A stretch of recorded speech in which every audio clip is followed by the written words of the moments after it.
Hello. Welcome to Lori's Classroom Stories and Crochet. Hi there, it's Lori, and I'm here with, I guess, a life story. So I got the CPAP. I do feel like I'm sleeping a lot better and whatever. Got the replacement hose. I had been using a hose that fit my husband's, but our hose is, that just sounds not right. Saying that my husband's hose is different. Anyway, sorry about that.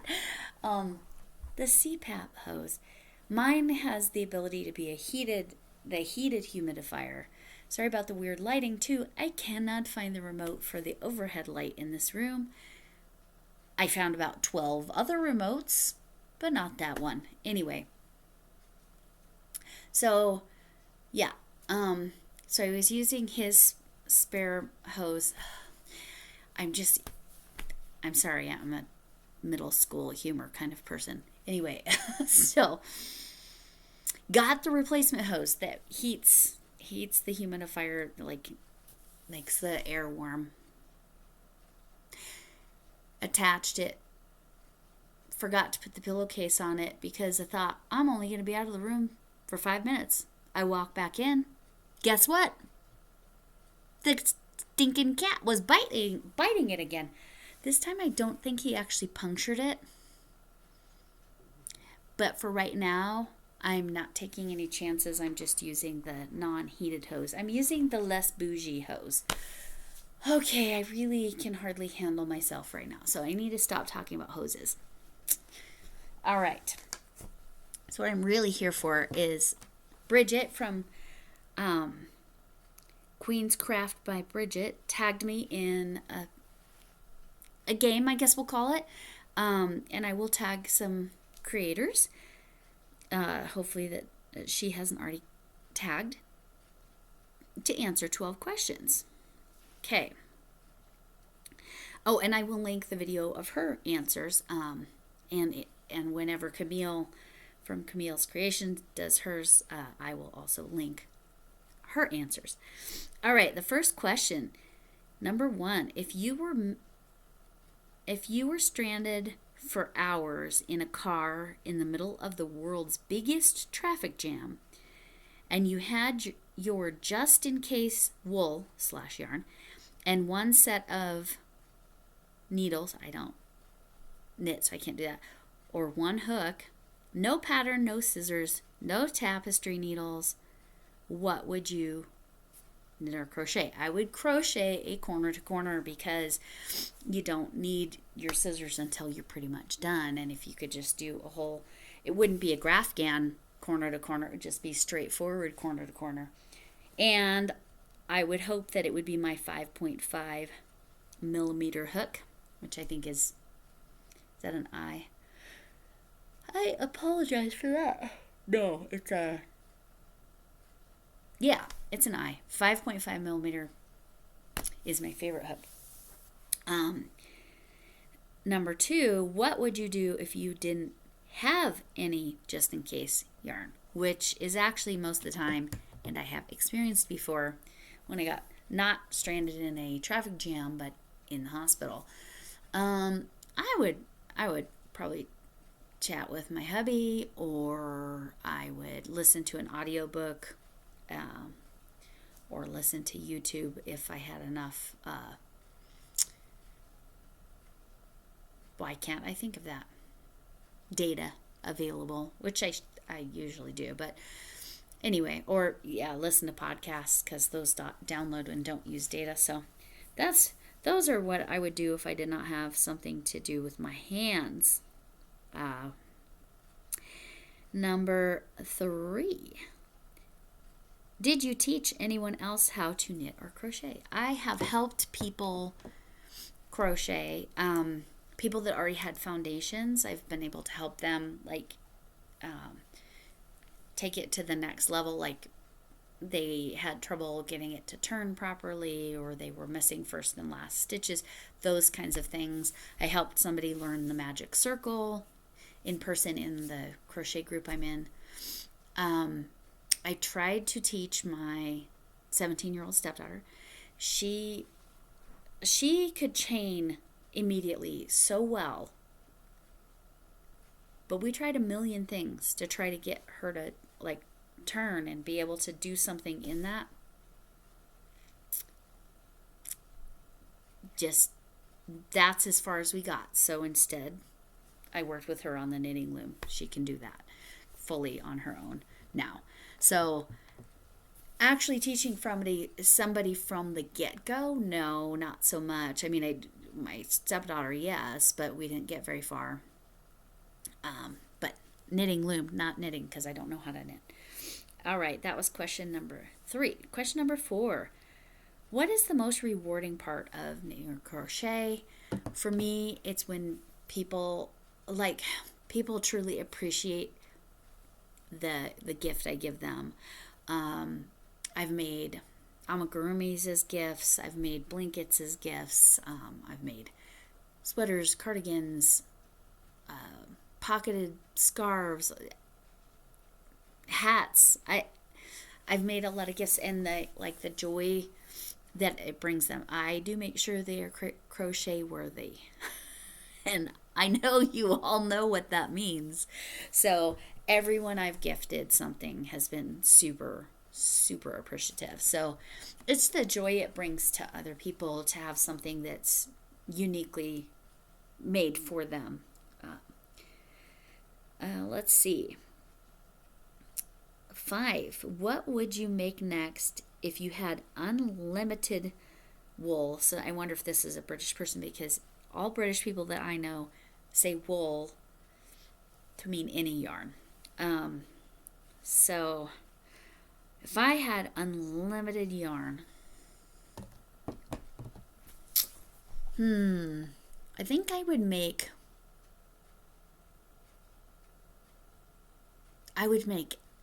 lots and lots of sweaters and things like cabled sweaters, because cables can be yarn eaters, or things with popcorn stitches, puff stitches. I would make projects that I'm hesitant to make that are yarn eater projects.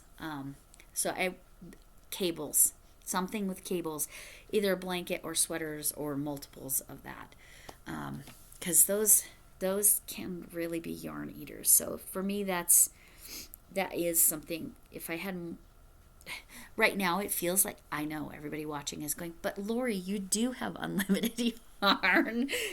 Kind of, but not really. But yes, this is why I want to make sure I have lots of yarn to make that sweater for my husband, because I want it to have cables. The first thing I ever crocheted. So this is difficult. So when I was a kid, and my grandma was teaching me, I literally don't remember what I crocheted with my grandma. I remember crocheting little Christmas trees, and I remember crocheting little snowflakes. But the actual first, I'm not sure. Then I took a long break. We're going to call it about 20 years. 15, 20 years. Yeah, probably 20. And then I started crocheting kitchen scrubbies, which was, it was all double crochets. I did not know Magic Circle at that time. Did not know anything about knitting loom. It's all double crochets, and then it wasn't even really a single crochet 2 together to get it to decrease.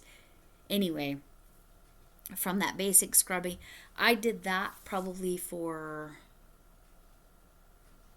let's see, gosh, 10, 11, 10-ish years. That's all I did with the crochet. Just scrubbies with tulle. I was cutting strips because they did not have that soak, scrub, and whatever that yarn is. I can't think of it now. Anyway, so that was my reintroduction to crochet. However, in 2021, I decided I wanted to make my first ever crocheted blanket. So in 2021, so that was only, it was about this time of year. So it's 2025 right now. So 4 years ago, I crocheted my first blanket. I completely frogged that entire blanket because it was so trapezoidal, because I didn't know, like, I was learning from a YouTube tutorial, probably Bag a Day, I'm pretty sure it was. And so I didn't know to watch for first and last stitch and all that, but frogged it, I did the basket weave stitch on the next time through, went great. And so that was in a way, that was my first project. The trapezoid blanket was my real first project, because I don't know that I can count the scrubbies, and I don't remember what I made when I was a kid, which is kind of sad. I wish I remembered what I made with my grandma. I remember the things she made, but not the things I made. All right. 8, strangest place you've ever crocheted. I tried to crochet in the hospital. I had IVs hooked up, and it just was too difficult. I couldn't do it. That was like actually in the hospital room. I'm sure any of you that have ever spent time in the hospital have done the same. Oh, let's see. Oh, this is the steaming Coke. I need to tell that story on one of these, the steaming Coke. So I got this actually from Coca-Cola World in Atlanta. Okay, totally distracted. What was I answering? Strangest place.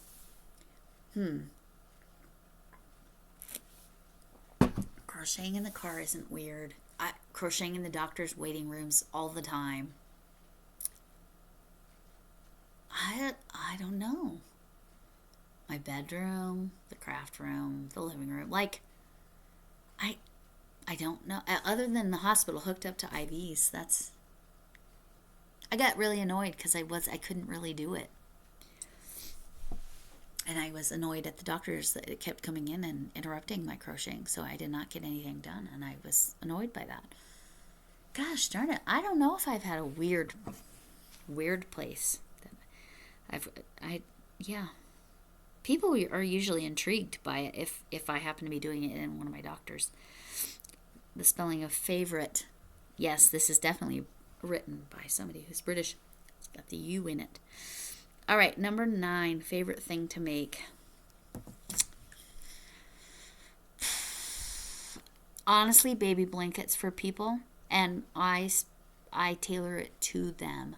I make a special blanket for their baby. That's probably my favorite thing to make. Because again, it's something so super special to whoever receives it. I really enjoy some amigurumi. I really enjoy making wearables, cardigans and stuff. I'm not that into hats, so that might be on my... And I don't really make scarves. I've made a pocketed scarf for my sister that was gorgeous, by the way. Hats are easy, so it's not that I don't know. They're probably my least favorite, but my favorite baby blankets, because I can make them really special. And second favorite is definitely wearable sweaters, cardigans, sweater dress, whatever. But I am currently making the first ever cardigan for myself. First ever wearable for myself.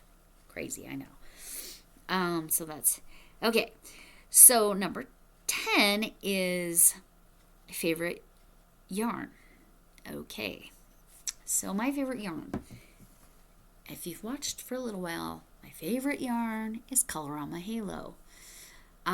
Particularly the one that's just like an ombre, because it is the most subtle ombre effect I've ever seen on any yarn. It's gorgeous. But generally speaking, yeah, probably 5-weight yarn. I like a thicker cotton if I'm doing like dishcloths or that kind of thing. I like nice acrylics. I like the big twist yarns. I actually really very much like the the 1 pound or just 1 pound from Premier, which is sold in Dollar Tree for $5. So you get a pound of yarn for $5, and it's actually really nice Premier yarn. Premier Yarn in general, that company, I really, really like their yarn. So favorite, but if I could only ever use one yarn again, it would be all the different Colorama Halos. Yeah, that's what it would be. 11, where is your favorite place to buy yarn? Now, if I had, that means it's 12 and a half minutes till the hour, because my cuckoo clock is cuckoo. All right. So, this is new. And this is actually on the north coast of Northern Ireland, right there. That is Dunluce Castle, I believe. We took that picture and had it put on a canvas. That's an engagement picture. This is new. Does it have the TARDIS on it? Yeah, it has the TARDIS right there. See right there. If you like Doctor Who, you know. If you know that reference. Love Van Gogh because I love painting. But anyway, ADD, sorry about that. All right. Favorite place to buy yarn. So if the money wasn't an issue, I would love to buy yarn from hand dyers. People like Thriss, people like Bridget. Thriss in Stitches, or Thriss, I think that's it. And Bridget, as in Queen's Crafts by Bridget. I would love to be able to do that. I am really sensitive to wool. Alpaca doesn't seem to be a problem. Yak is not a problem. Yak is so silky, it's very confusing. But wool, I'm not, I don't know. And that's when you're doing hand dyed, it's either cotton or wool for the most part. So I don't know. That's in my ideal world where I could actually spend whatever money and not care. For economical reasons, like if it's not all about the money, but kind of about the money, I would say probably Premier Yarns. But I really like Hirschner's and Mary Maxim. I like their yarns. I like Premier's better. And I like the big twist value yarns a lot. So yeah, those are my different places that I really like to get yarn from. Again, I would love to go to a little yarn store in LYS. But first of all, most of them are closing, sort of like what has happened to Joanne. And because I'm not into the wool so much, that's what's in most of them. Okay, where's your favorite one? Okay, number 12. Here's the last question. Is there anything else about your hobby, crochet, that completely stumps you? I thought about this when Bridget did her video. Completely stumps me.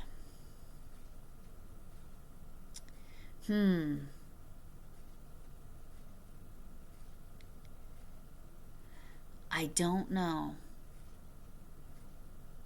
So, graphs. I need to learn how to read the pattern graphs. I'm working on it. Yarnspirations.com. They have the written pattern along with the graphs.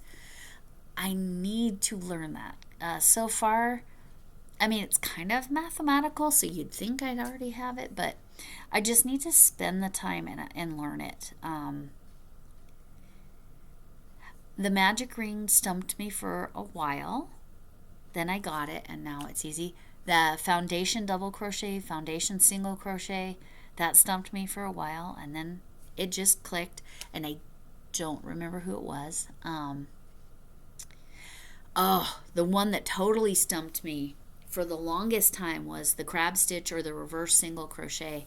So it was a lady in my crochet group that helped me do that. I needed somebody in person. I had watched a million videos, and then just last week, Seta from Seta's Place showed it, and I was like, oh my gosh, had I seen it that way, it would have clicked. That's sort of like the magic ring. So many people like show it, and one of the ways will click with you. for me, initially at least, the reverse single crochet I had to see in person, but Setta's Place just did the reverse single crochet, and like something about the way she showed it, like it actually clicked for me with that technique. Anyway, that's completely stumps me. That would be it.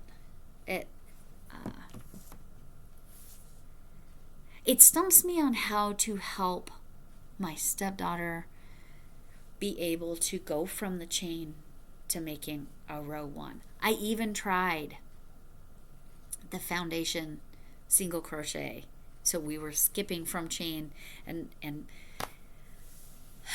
so it stumps me on how to teach somebody else something. I guess that's really truthfully how that feels.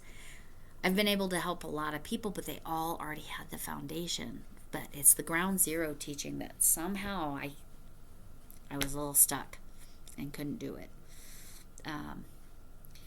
But that's it. And so I will tag. Let me make sure.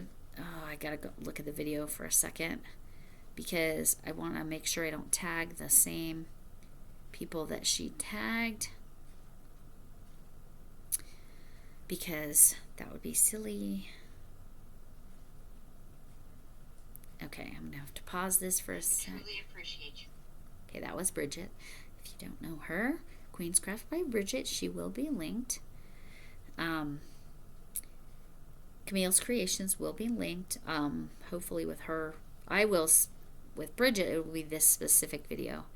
Let's see. She tagged me, Katie, Camille, and Mel. Okay. So let's see. I will tag. Let me look at my subscriptions. I will tag Jackie. I will tag the Spoony Stitcher Shannon. Jackie is, I want to get her channel name right, but it will be linked. And again, no obligation if you want to do this. And you don't have to do it on screen like this, because I know Jackie doesn't, you're usually seeing her work, her hands. So she could be working on her diamond painting or her crochet and answer these questions. That would be awesome. So don't feel obligated. You don't have to, but let's see. Gosh darn it, what? And then Linda, I'm gonna. Oh no, I won't steal Linda from Camille. Camille's Creations can tag Linda. It's handcrafted by Jackie, Jacquie. It will be marked. So I said Jackie, and I said, who else did I say? Oh, Spoony Stitcher Shannon, because she kind of does these. She likes to do these kinds of things. Again, no obligation. If you don't have time for this, or you're not feeling up to it, don't worry about it. I get it. They will be. You know what? And this is a new person to me, so I'm gonna. Yeah, I'm gonna tag Nairo, HSS by Nairo, because she's new to me, and I feel like we could get her connected with a different group of people. Let me see. That's 3, right? I think I'm only supposed to tag 3. But Camille, you better tag Linda. But again, Jackie specifically, or anyone that wants to do this, please put this content out. I will put the list of questions in, and again, it's written definitely by somebody from the UK, because of the way things are spelled, and that they call all yarn, they call it wool. All yarn is wool. Oh, maybe I should do Lana. No, Camille, you do Lana too. Anyway, there's so many people I could tag. Oh my goodness. Okay, I might tag 4 people. They will all be listed. I know some people are. You know what? How about Cecilia? Not too old to be crafty. I'm gonna tag her. I'm gonna actually message her that I'm tagging her as well, because I haven't seen her in a while. So I'd like to see her. Oh, and So Magical Michelle. I'm gonna tag her as well. So I might tag 5 people. Is that right? Right? I don't know who's gonna be able to do it or want to do it, but that's my answers. Sorry I squirreled around a little bit because, I am who I am, and it's kind of late at night, and I had cold medicine early. We're going to blame the cold medicine. Yeah, that's why. All right. Thanks for coming by, and thank you, Bridget, for tagging me. I appreciate it. And like I said, I will put that in the description box. And if you answer the questions, you don't have to be on screen like this. You can be showing your hands or your work or whatever. Whatever makes you feel, I'm so sorry. Oh my goodness. Whatever makes you feel comfortable. And you don't have to do it if you don't have time or you just don't feel like it. Don't worry about it. I'm just getting your names out there. Not that I have a huge channel or anything, but I'll put your names out there and we'll tag it up. And I am going to actually tag Bridget's friend Mel as well. Lethea's something like that. Because she's close to her watch hours and she's close to her subscribers, and it'd be awesome to get her there. And I guess that's it. Thank you for checking in with me, and hopefully my answers are entertaining, and sorry I squirreled about my photos.